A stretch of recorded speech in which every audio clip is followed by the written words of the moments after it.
صباح الخير. ازيكم حبايبي؟ عاملين ايه؟ يا رب تكونوا كلكم بخير. اهلا وسهلا بكم في قناه طبخ وفاري مع مرموره. النهارده هنعمل مع بعض الكاليزوني. انا عاملاه معاكم هنا بحشوه نباتي، طريقتها بسيطه جدا جدا جدا، والعجن لا ضايفه فيها لبن ولا ضايفه فيها زبادي ولا اي حاجه، كله نباتي في نباتي وطعمه في منتهى الجمال. عايزه بس اوريكم الحشوه بس من جوه. بس حبايبي، والجبنه من جوه ومن بره، طعمها لذيذ جدا جدا. يلا نبدأ مع بعض الفيديو ونشوف عملناها ازاي. بس ما تنسوش قبل ما نبدأ الفيديو تدعموني بلايك وتشتركوا في القناة وتفعلوا زر الجرس. يلا نبدأ مع بعض الفيديو ونشوف عملناها ازاي. هنبتدي بأول حاجة بالعجينة عشان نسيبها تخمر، وبعد كده هنجهز الحشوة. هنا معايا 4 كوبايات دقيق، ربع كوباية من الزيت، معلقة كبيرة خميرة فورية، معلقة صغيرة سكر، ونص معلقة ملح، ومعايا كوبايتين مية، ولو احتجت ميه هزود. انا هنا هعجنها بميه مش هعجنها بلبن عشان عاملاها نباتي، فعشان اللي ما عندهوش لبن فول صويا او لبن جوز هند يستخدم الميه عادي. هجيب بوله هضيف فيها كوبايتين من الميه،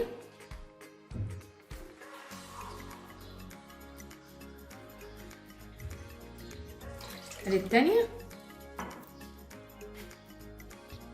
هنزل كده بالخميره الفوريه والميه دافيه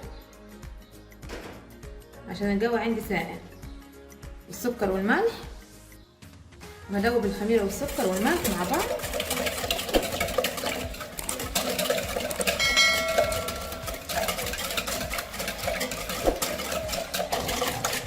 هنزل كده بربع كوبايه من الزيت، اقلبهم كده مع بعض.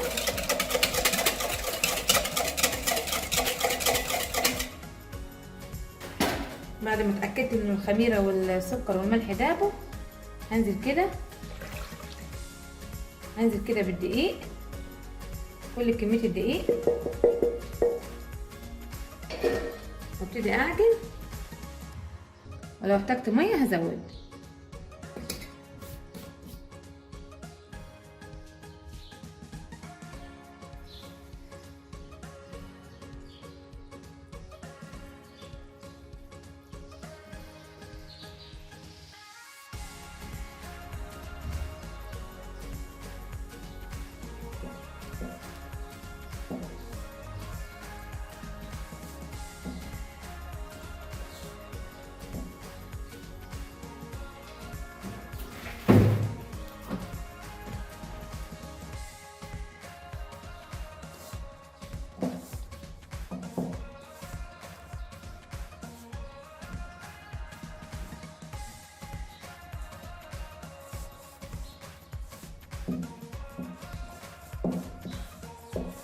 انا مش هحتاج ميه تاني، العجينه مظبوطه،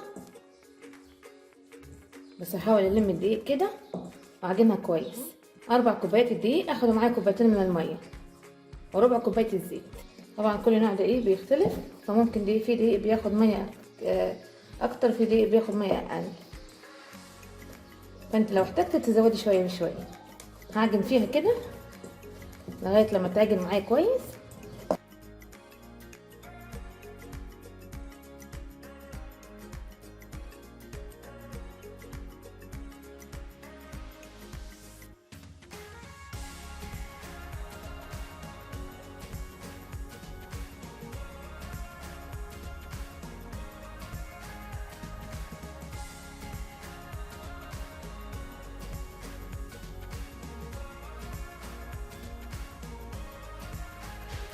اجي العجينه ثابت خالص من ايدي، وده القوام المطلوب اللي انا محتاجاه.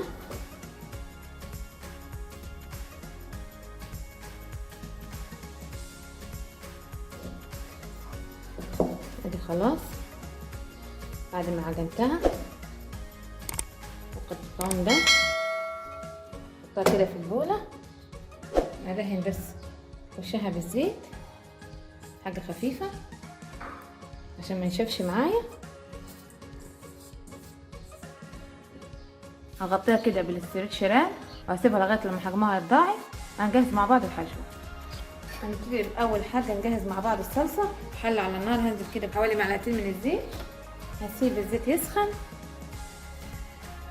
اول ما الزيت سخن هنزل كده بنص معلقه توم مفروم، وهشوح فيها لغايه لما لونها يصفر.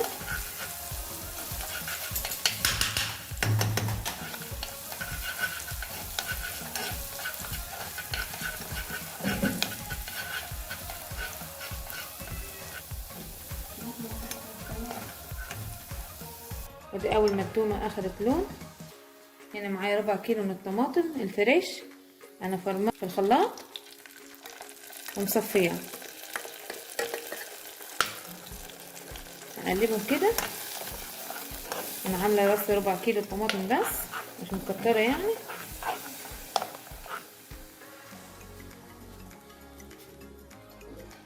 هنزل كده بالبهارات، معلقه من الملح، معلقه صغيره من البابريكا،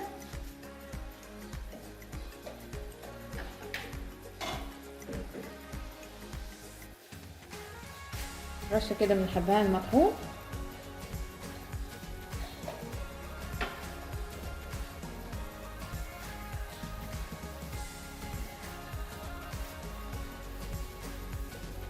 هقلب وهدي تقليبه كده بعد ما طفيت البهارات. وهنا معايا زعفران، هاخد كده سنه على طرف صوابعي، حاجه بسيطه خالص،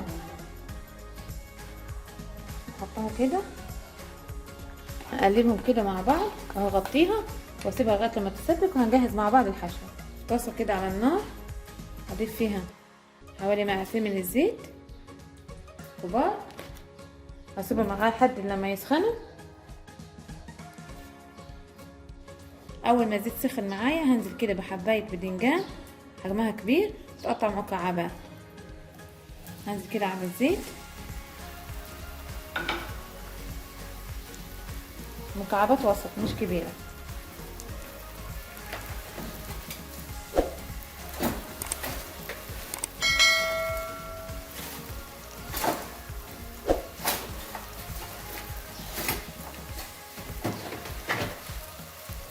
اول ما نزلت بالبدنجان هنا معايا ربع كيلو من البروكلي، غسلاه كويس ومفلتاه كده من بعضه، خلي حجمه صغير.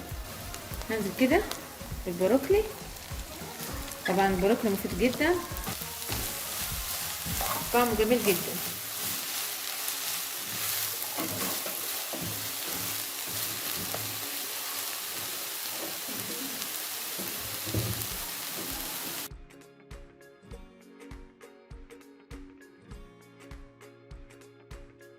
كده بحبتين من الفلفل الاخضر، ممكن لو متوفر عندك الفلفل الالوان تستخدميه، تبقى حلوه جدا. وبرده الفلفل الاخضر يعني ماشي حالها، هيبقى حلو برده. هديهم تشويحه كده مع الباذنجان والبروكلي.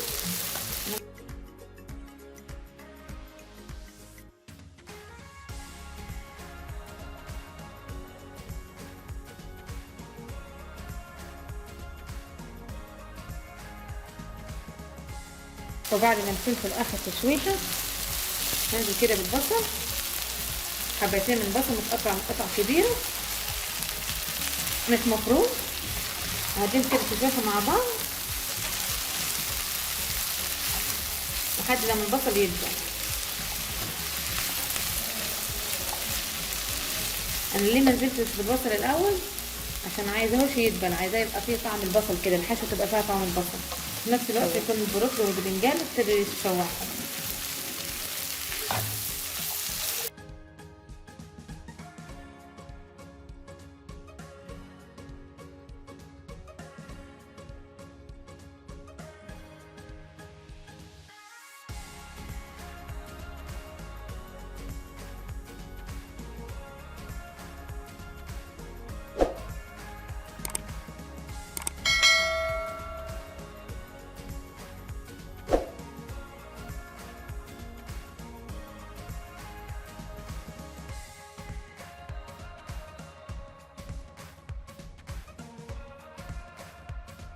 اول ما البصل ابتدى يدبل هنزل كده بمعلقه صغيره من الملح،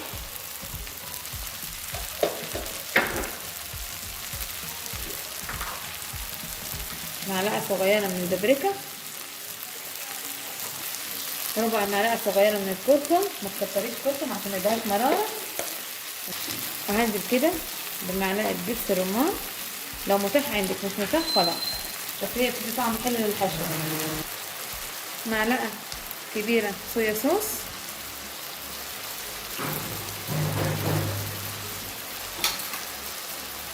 اقلبهم كده مع بعض.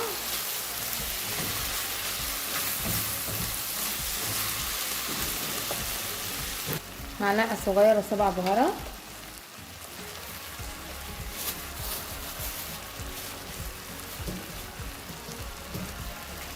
اقلبهم كده مع بعض.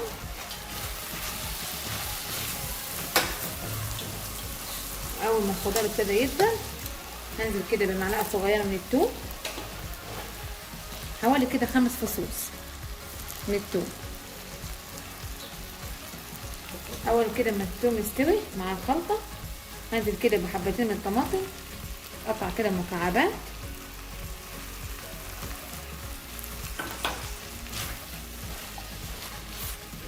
وابتدي اقلبهم مع بعض. وبعد ما الصلصه اتسبكت اللي احنا عملناها مع بعض انزل بكده بحوالي معلقه كبيره من الصلصه اللي جهزناها مع بعض، واديهم تقليبه مع بعض واسيبهم لغايه لما يتسبكوا لمده 10 دقايق. وبعد كده هطفي عليهم النار واسيبهم يبردوا خالص وهنبتدي نحشي. ادي بعد ما العجينه حجمها اتضاعف نشيل كده الكيس، هبتدي كده ارش رشه خفيفه من الدقيق،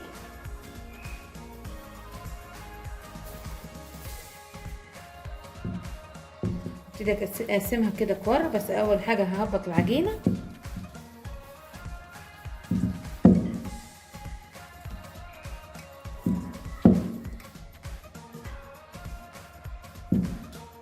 لحد ما الفطيره اللي انت عايزاها بالشكل ده. تمام كده.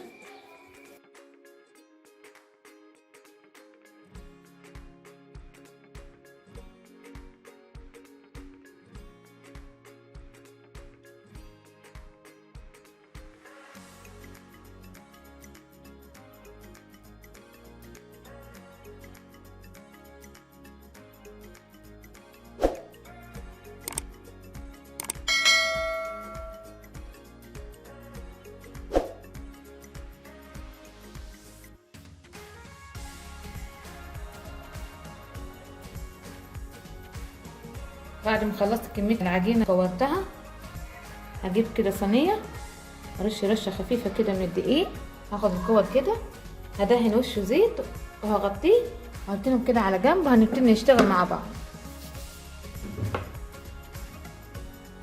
هجيب كده رشه خفيفه من الدقيق ابتدي افرطها،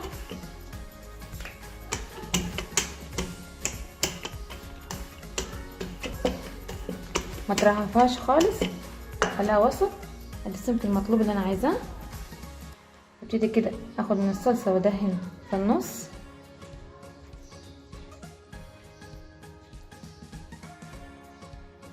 عشان الحروف تبتدي تقفل معايا كويس، عشان لو دهنتهم صلصه مش هتبتدي تقفل معاكي.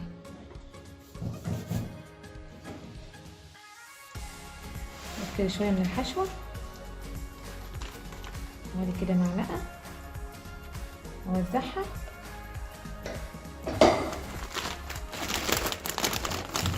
وبعد كده هاخد جبنه موتزاريلا، ممكن تضيفي شرايح زيتون.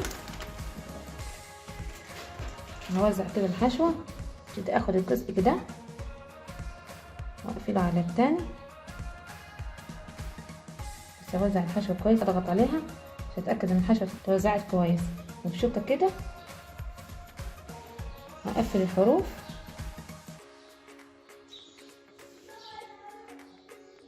عشان اتاكد انها مش هتفتح معاكي. ومن فوق كده اعملها فتحات كده بالشوكه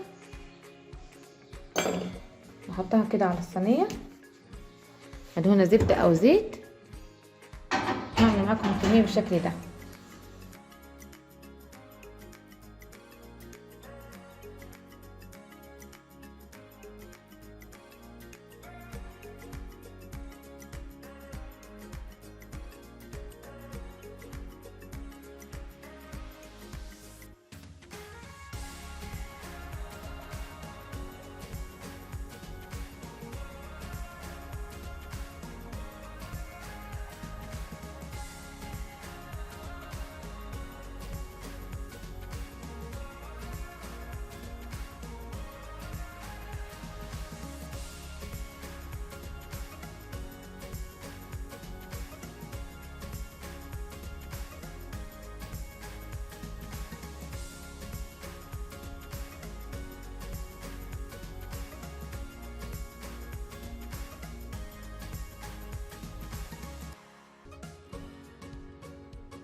ادي بعد ما خلصت الكميه هبتدي كده ادهن وشهم من الصلصه اللي جهزناها مع بعض. انا شغاله الفرن عشان تسخن. ادهنها بس حاجه بسيطه.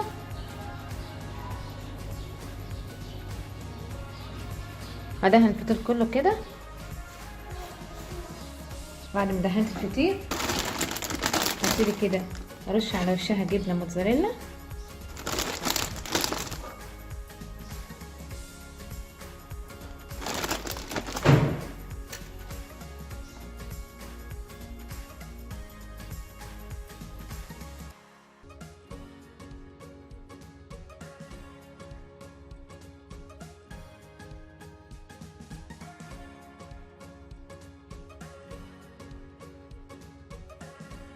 هدخلها الفرن على درجة حرارة 180 في الرف الوسطاني لمدة تلت ساعة، وبعد كده هنخرجها.